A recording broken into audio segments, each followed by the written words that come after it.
এই যে দেখেন ধনিয়া পাতা দিয়ে দিলাম, দেওয়ার পর আরেকটু ঝাল করে নেম গুঁড়া দিয়ে ওর মধ্যে দিয়েছি।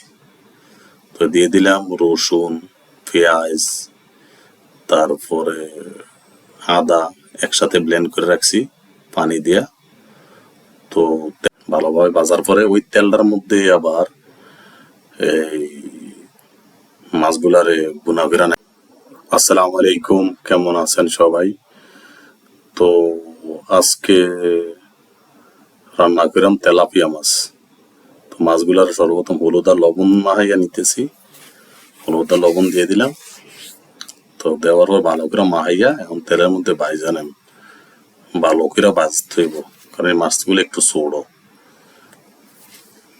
তো এই মাছগুলার অন্য সিস্টেমে আজকে ভুনা করা হইব।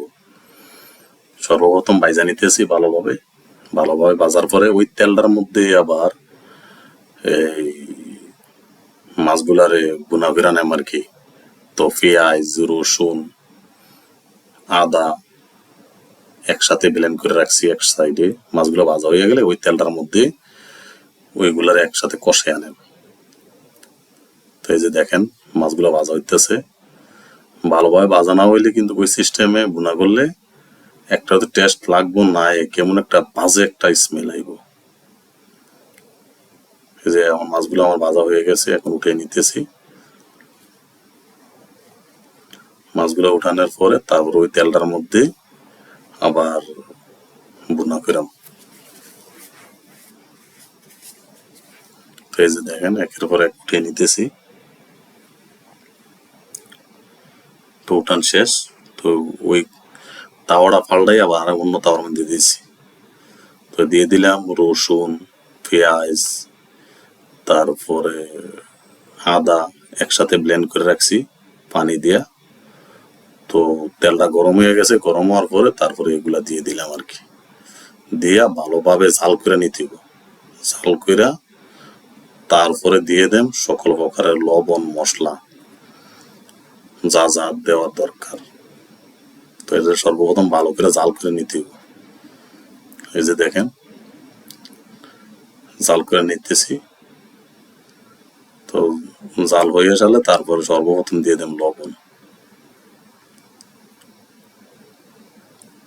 এই যে দেখেন জাল হইতেছে, জাল ভালো করে জাল দিতে হবে। না জাল দিলে এটার পানি, যে পানিটা আছে পানিটা শোষণ করবো না। তো সর্বপ্রথম দিয়ে দিলাম লবণ, তারপর দিয়ে দিলাম হলুদের গুঁড়া, তারপর দিয়ে দিলাম একটু মরিচের গুঁড়া, তারপর দিয়ে দিলাম ভাজা জিরার গুঁড়া। তো এই যে দেখেন মশলা আমার কষানো হয়ে গেছে। তো এখন মাছগুলো একের পর এক দিয়ে দেন। ভালোভাবে 10 থেকে 12 মিনিট ভালোভাবে কষাইতে হবে। তো ভালোভাবে 10 থেকে 12 মিনিট ভালোভাবে কষাইতে হবে, কেননা এটার সাথে এক্সট্রা পানি আসিল, কারণ পানি ছাড়া তো আর ব্লেন্ড করা যাবে না কিছুতেই। তো কেমন হয়েছে সবাই কমেন্ট করে জানাবেন। আর আমার ইউটিউব চ্যানেলটা সাবস্ক্রাইব করে রাখবেন, শেফ আরিফ ওয়ার্ল্ড। আর আমার ফেসবুক পেজ ফলো দিয়ে রাখবেন। এটা ওইটার মধ্যে ফেসবুক পেজের মধ্যে খালি শুধু আরিফ আরিফ দেওয়া আছে 2 বার করে ইংলিশে। তো ওইটাও ফলো দিয়ে রাখবেন নিত্য নতুন ভিডিও পাওয়ার জন্য। তো এখন কিছু দিয়ে দিলাম টমেটো। মাছগুলা হয়ে গেছে, হওয়ার পরে তারপর দিয়ে দিলাম কিছু টমেটোটা আবার সিদ্ধ হয়ে সারান। তারপর দিয়ে দিলাম কিছু কাঁচামরিচ কুচি, তারপরে দিয়ে দিলাম ধনিয়া পাতা। এই যে দেখেন ধনিয়া পাতা দিয়ে দিলাম,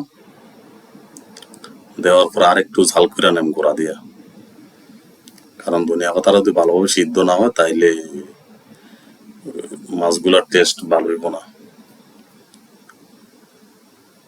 এই যে আবার ঢাকনা দিয়ে দিলাম, ঢাকনা দিয়ে আরেকটু সিদ্ধ করে নিলাম 4-5 মিনিটের মতন।